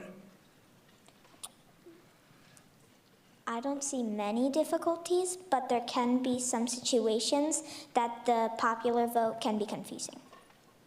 Right, that's a very good answer. There are possibilities of situations occurring that would make the popular vote a dicey choice, but the odds on it happening are very small. Whereas with the Electoral College, we've seen 3 or 4 instances already where the person who got the most popular votes didn't win the Electoral College. But it's very important. The popular vote is, let's assume we had a popular vote that was won by one candidate by 80,000 votes nationwide. 80,000 votes in all of America, and America cast, let's say, 150 million votes. 80,000 out of 100 million votes. What's the problem that creates? Well, I think the problem that creates is that the candidate that got more electoral votes than popular votes is that people get mad that since there were more popular votes, that meant more people voted for that candidate. And I think people think it's not fair when somebody wins, but they didn't vote for them. And they won from the Electoral College and not the popular vote. Okay, so that's what happened in the Hillary Clinton election. But what if in that election, Hillary Clinton had gotten, we had the popular vote system. I think that's what the governor's talking about. If we had the popular vote system and Hillary Clinton got 80,000 more popular votes than Donald Trump, what do you think would have happened? I think Hillary Clinton definitely would have won the election. Okay, but what would have happened? Somebody be mad? Yes, and I think there would be a recount. Okay, there would probably be a recount, which would be very difficult. Now, it's probably something that people want to do to go to the popular vote, but I think you should consider, Hillary Clinton won the popular vote by almost 3 million. But let's assume in this past election, Kamala Harris carried Pennsylvania, Michigan, and Wisconsin. States she lost by less than 2% of the vote. If she carried those 3 states, she would have won the Electoral College by 1 or 2 electoral votes. But Donald Trump would have won the popular vote by almost 2 million votes. What do you think would have happened?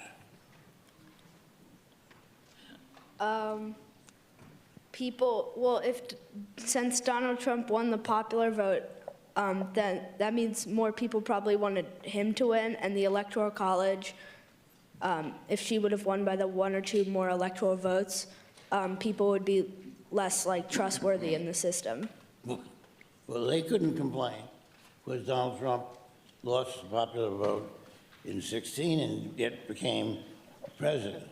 so it would have been the reverse. But what do you think would happen today in America if that had happened, if Trump had gotten the most popular votes but lost the Electoral College? I think the people that voted for him would think it's unfair, even though he won with Hillary Well, they Clinton. think it was unfair, but would they Well, probably would have possibly get more? would have been a little bit contentious. Is that the word? Contentious. Contentious. It would have been difficult. So that's something that we do face, and we faced that again with the Clinton-Trump back in 2016. So anybody have anything to add? I think you did a good job answering those questions. Okay, thank you very much, Lower Gwinnett.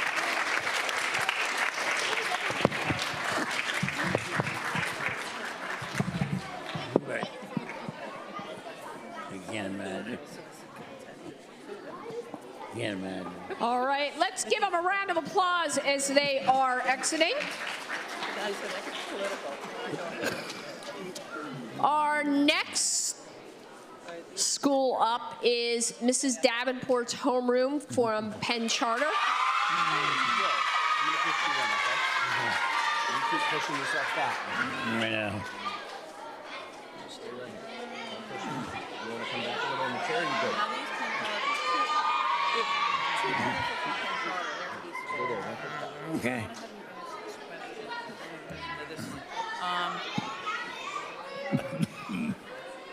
They point out that there were 700 amendments. None of them were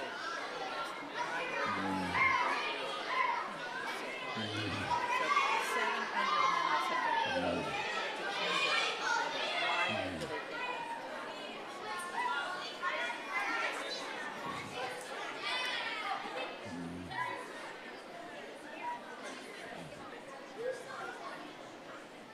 Is Roz in this group? I still think he has to not give them.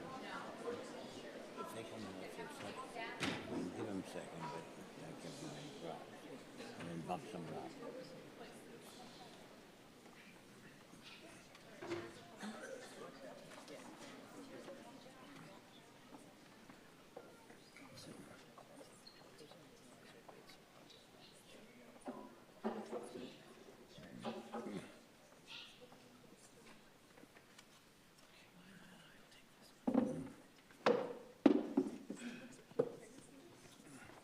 We're doing a little set change, so bear with us for just a moment, everybody.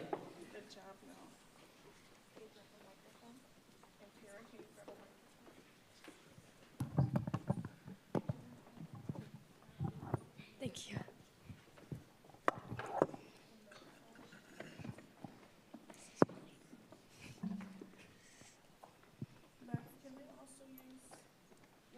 Do they need a third microphone? No. All right, I'm going to actually get this out of the way.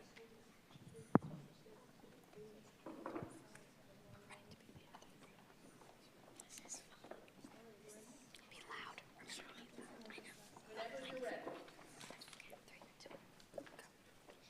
Oh dear, it's almost time for my shows. Grandma, why is every commercial about the same two old people? They're running to be leader of the free world. It's election season, sweetheart. Almost time for us grown-ups to cast our votes. Voting is stupid. I heard depending on where you live, your vote won't even count. You watch your manners, and voting is not stupid. Voting gives every citizen a chance to speak up and choose their political leaders. It's a right, a duty, and a privilege that we will not take for granted, young lady. Sorry for saying that word, and you're right. I learned all about the voting process in school. But you know what I don't get? Why someone doesn't just get rid of the Electoral College. Wait, if you're not going to college, we're not going to school. Yeah. Love bug, slow down. Your sister's starting to make some sense now. She believes we should do away a part of the voting process that comes after every person has voted. Sometime in December, a group of special people called electors meet formally to sign some papers saying who their state wants to make the next president. This part of the process is called the Electoral College. Oh, you know what? I have a recording of the election special of my favorite game show, The Weakest Link. The host is a bit sassy, but so is your grandma. Don't go repeating anything naughty she says. Now, how do I work this TV again? Grandma, I have the remote right here. Sit down.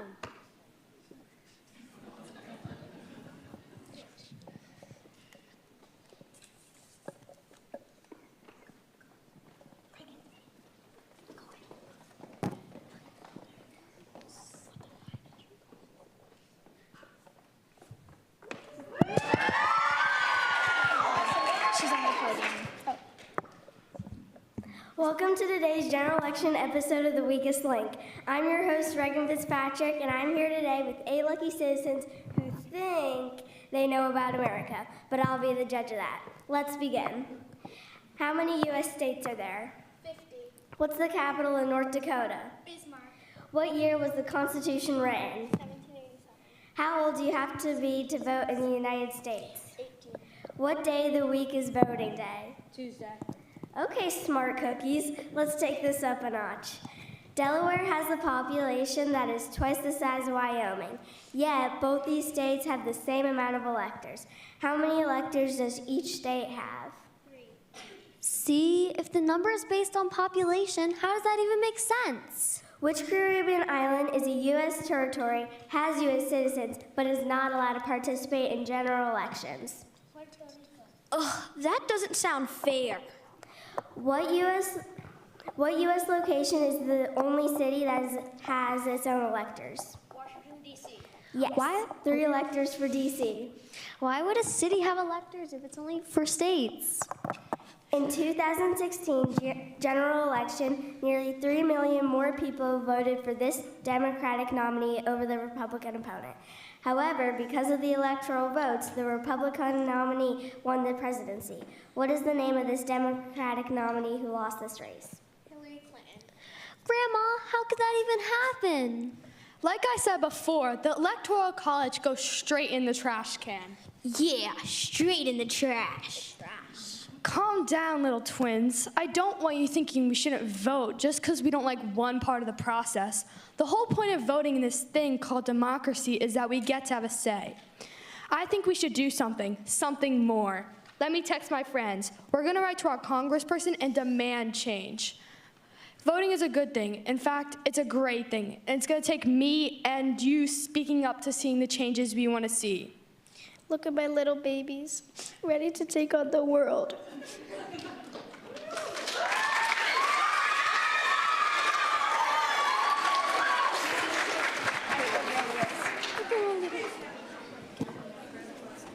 Okay, we're going to ask you some questions. This is like a quiz show, like you just had the quiz show. For answering your questions, step up front. Everybody take a couple steps back so everybody can see the judges. There Okay. you go. Couple steps back. There you go. There you go. Okay. A little bit. There you go. Right. All right. Okay, thank you, Judge. There has been 700 proposals to amend the Constitution. Why do you believe that it has not occurred yet?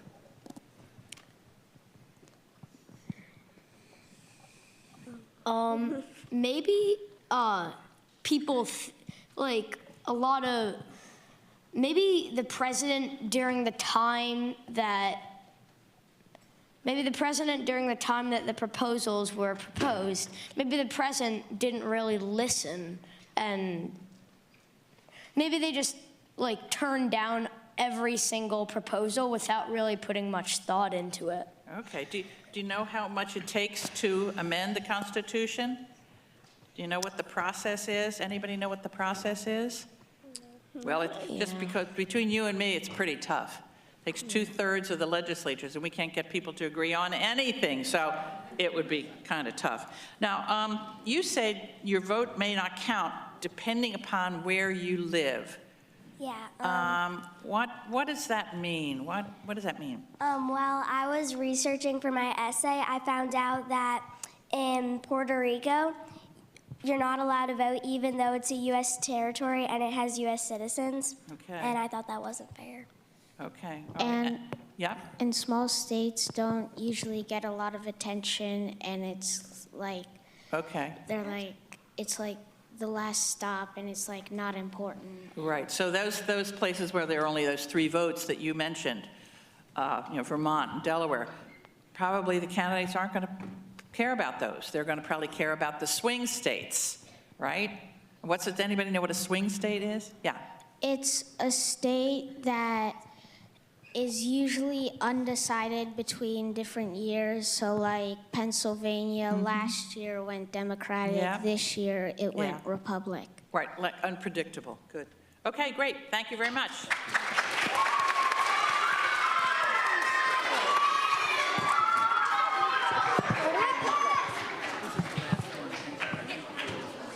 Pen charter.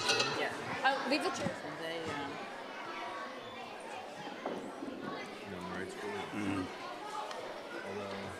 There's 2 pen charter teams?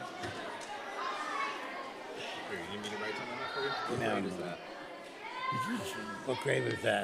They're both 5th grade. Well, you need to distinguish between them, right? Yeah.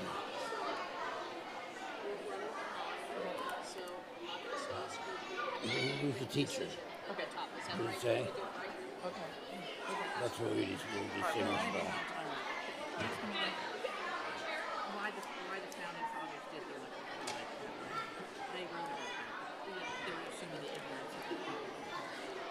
Just need to distinguish between these so that he knows which one. All right, excellent job. We now have, all right, if you hear my voice, clap once. See my hand, clap twice. We have a second class from William Penn Charter. Every single class at William Penn in 4th and 5th grade participated in the challenge, and they had some outstanding essays, and we came up with 2 classes to participate. So we have a second class that is coming up. If they could come down, and their teacher, they had both Mrs. Davenport, and then they also had Mrs. Durso. She also helped them with this. So let's give them a round of applause. Let me hear it.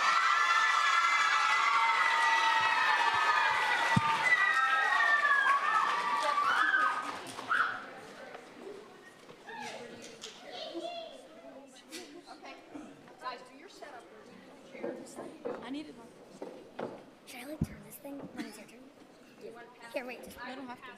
Yeah, speak loud. Don't speak too loud. Okay. Can I just? Sure. You're going to pass a microphone so we can hear you. The rest of you will talk. Who's talking next? Who's the next person to talk? After them, Who's after them? Okay, and then you talk. Who's after that? Me. All right. No, I'm not sure. Yeah. No, it's Ellen Bryson.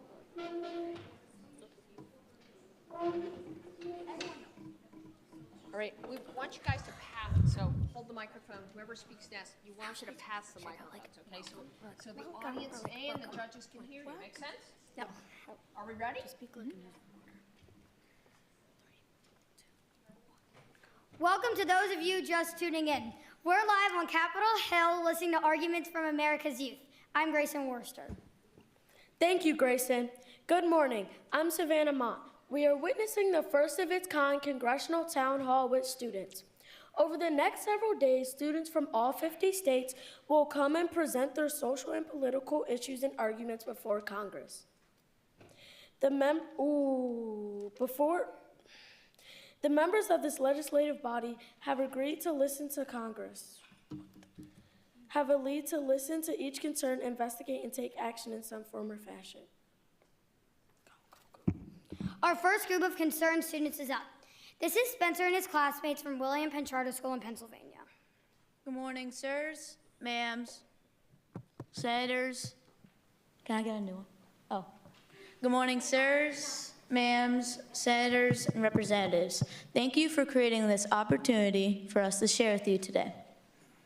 Thank you, students. We're glad you could be with us today. Good morning to you all. Please proceed. I'm sure that a lot of kids are going to come here and talk about the environment, or school safety, or saving an endangered species, but I'm here to talk about equality and the future of our democracy. This country proclaims that all men And a woman. Let's just say all people are created equal, and American citizens should have a voice in our government. Then why are some of our voices more important than others? When it comes to voting here in America, every vote does not count. The Electoral College process is an unfair practice for many reasons, and it is time to eliminate it. Eliminate it. In 8 years, my friends and I will be voting in our very first election. Yay! As you can tell, we're pretty excited to do our civic duty. But based on what we know about the Electoral College, we're nervous our voices won't be heard. In the 2016 election, 65,853,625 American voices were not heard. The Electoral College silenced the voices of the majority and all those who voted for the Democratic nominee that year. During the presidential campaigns, candidates hold tons of events to sway voters. However, in 2012, only 3 of the 25 small states received any attention after the national conventions. Small states matter.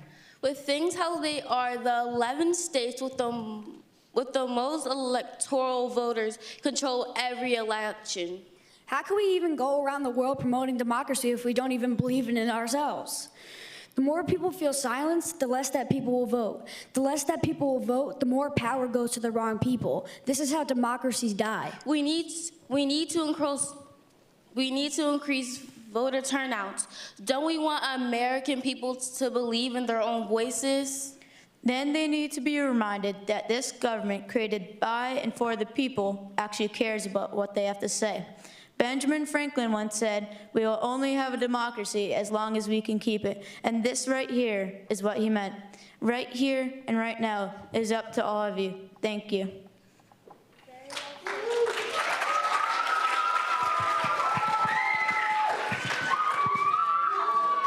Great job, everybody. Very well stated. Truly are the future of this great nation. We'll take this under advisement. Thank you all. You heard it here first, folks. The Electoral College may be on the chopping block. Sounds like America's future is calling for the popular vote. And don't change the channel. More coverage of this event coming up next.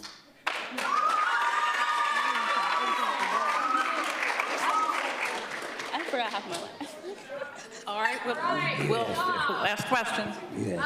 Those of you You answering ask. questions, make sure you have a I microphone. meant to answer the question. All right, we're going to take a little bit step back there. You go back. I'll try to answer questions. Over there. There you go.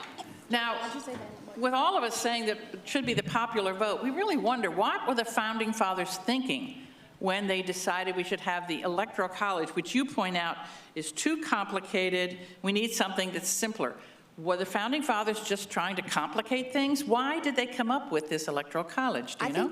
I think the Founding Fathers tried to make things simpler, but I think it got a little bit out of hand and just more complicated, because there's a lot of steps into working for the Electoral College and the Constitution working together. These are two separate things, and I think that if the Electoral College was more simpler and not many steps and just didn't take as long. Anybody else have any idea what? Yeah, can I just chime in? I think that also, like, It was different back when the founding fathers were making the Constitution. So they could have seen that way as more simpler, but right now we might see it as more complicated. Okay, okay, all right. Who were the voters, who were the framers of the Constitution? What voters were they specifically trying to help? I didn't hear you. They were a little concerned, weren't they, about the ordinary citizen? Oh, yeah. Yeah, they weren't quite sure what was going to happen if the people who didn't really know that much were going to have to vote. You think that's different today? Yeah, I think that it's much different now that we have also like modern day technology and like more things are just changing now. And I think that we can like use those changes to like add on to it or like to change it and make it better. But weren't they also concerned that if you went to the popular vote, the little states would get no attention at all during the campaign? Because why would you go into Delaware and waste time when Delaware has 1/50th of the votes of California? Weren't they trying to protect the interests of the voters in the small states? Yeah, so if the Electoral College was abolished, then rather than the candidate going for president, they wouldn't just have to like visit Pennsylvania, Arizona, all of those states, all the swing states. They would have to vote. They would have to visit even like some of the smaller states like Wyoming, Delaware, that. All right, good. All right. Good answer. Good answers. Okay, thank you very much.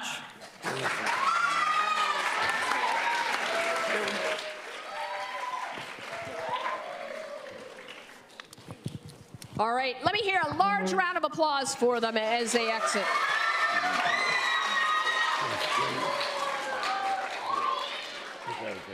All right, I'm going to ask our judges if they could exit the stage. They have a very hard decision. Wouldn't you agree, adults? Great presentations, wonderful job, everyone. Let's give yourselves a round of applause.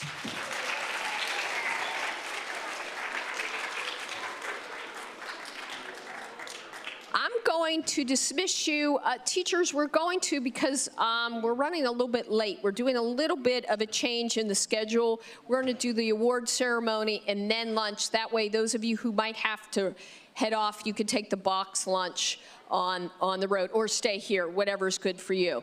So our judges are going to be making the decision. In the meantime, everybody take a big, deep breath. Awesome job. Thank you for participating. What we're going to do is I'm going to have Mrs. Davenport, do you want to take your students and head towards the overlook? We'll dismiss everyone from Penn Charter. Why don't you head out? Everybody else, relax and sit here for just a moment.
Good afternoon, National Constitution Center.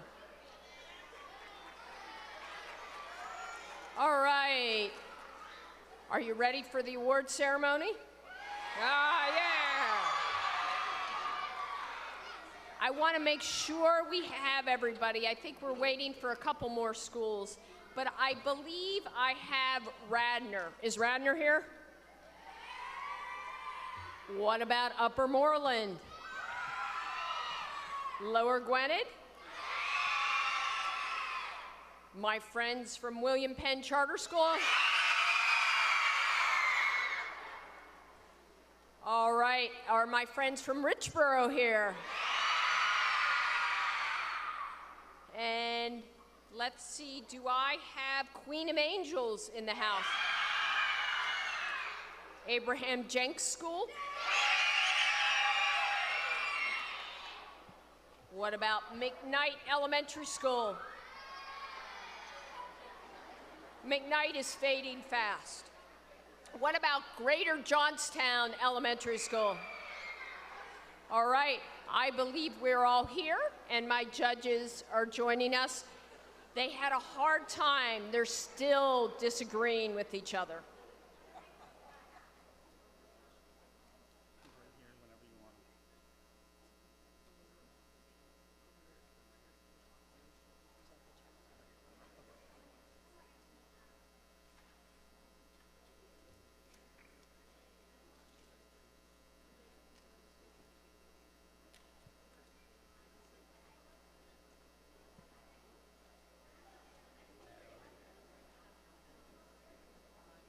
All right, so while we're waiting, how many people had fun today?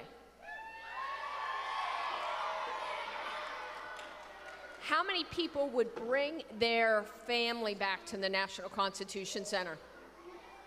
Okay. And for only half our group had lunch. How many people, how was lunch? Whoa, something to look forward to. All right, I believe we are ready. We are ready.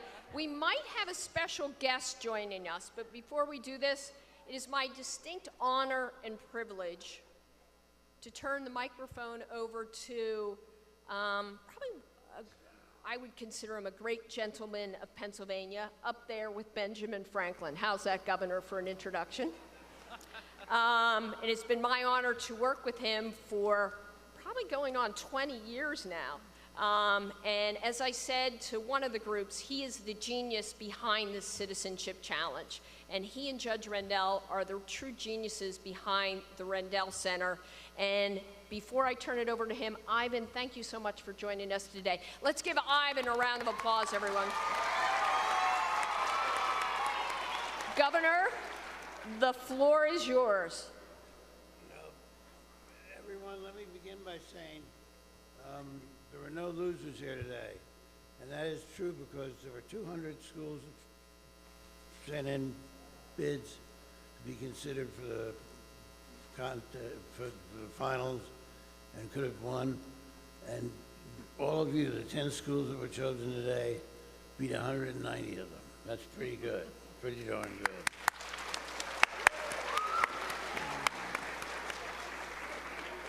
And this was very hard.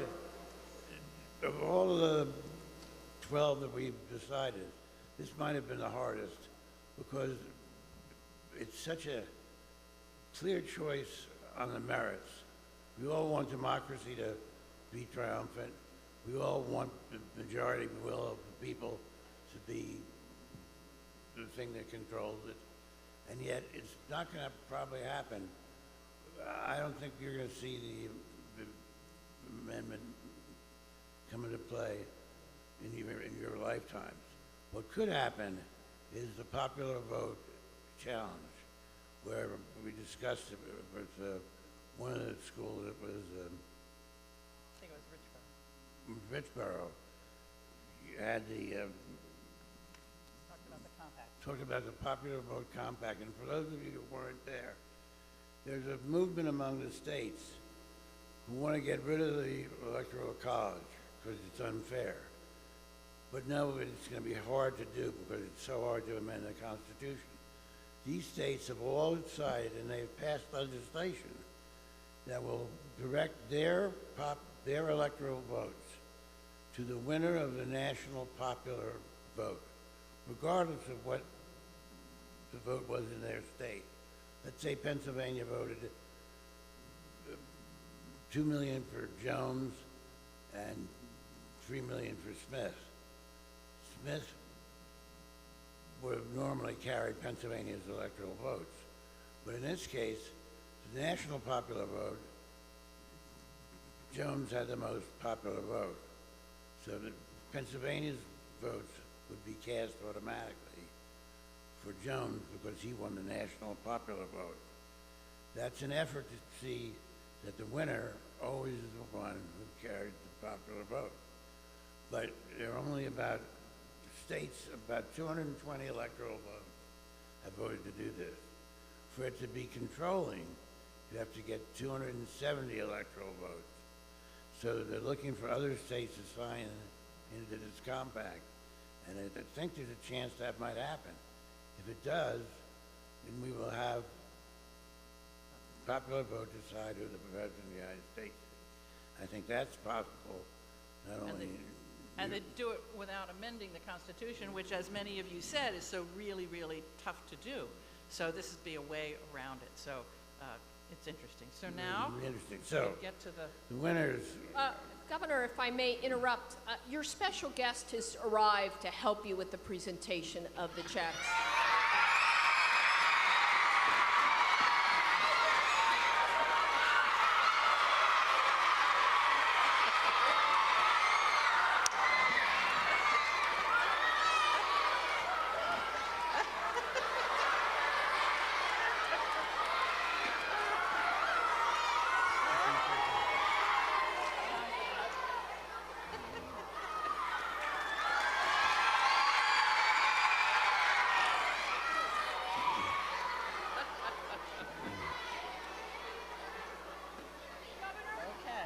All right. Well, now, before... And bear in mind, there are essays. So those of you who are here today, essays counted for a lot, and you didn't see those, you just saw the skits. So the grading is both the essay and the skit. So. Before I announce the winners, I have a question. How many think that we should allow fanatics to have a vote in presidential elections? Oh, yeah. All right. The fanatic will help us present the awards. There was a tie for second, third, and fourth place. 3 schools did a very good job. One school, Richboro, had a very ingenious discussion of a national popular vote movement that put them in the... Richboro Elementary gets number, there's a tie for second and third. So these 3 are tied for second, third. They will each get a $500 check, 3 of them, and then we will announce the one winner. Radnor High. Radnor Elementary.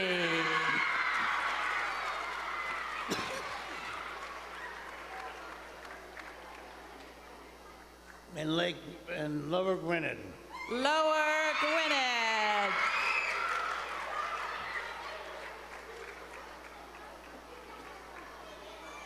We'll have you come up for your special photo with the fanatic. But now, how about a drum roll, everybody? Drum roll. Drum roll for the number 1 place. Now I will give you a hint as to who won. I can tell you that the school who won will probably not be quite as anxious to get a photo with the fanatic because they're from Pittsburgh, the McKnight School. McKnight from Pittsburgh. Let's give everybody a huge round of applause.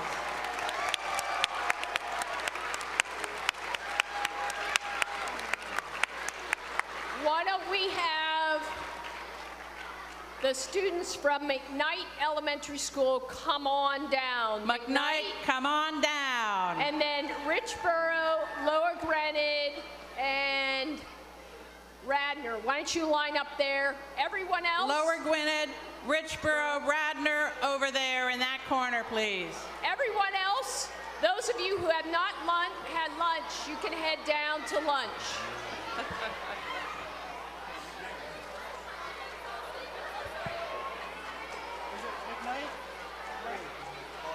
Come up.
Governor, thank you.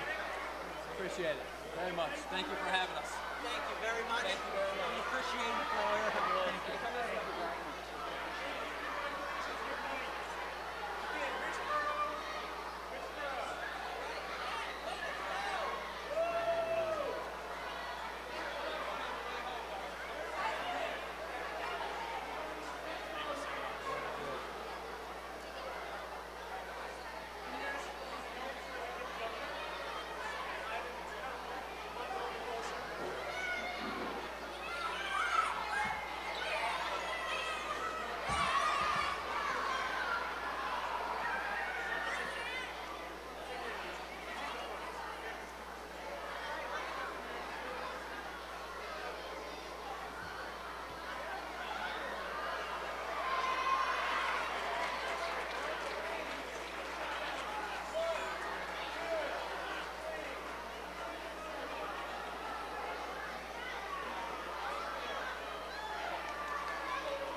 Lower Gwinnett, come up. Lower Gwinnett, come up, please.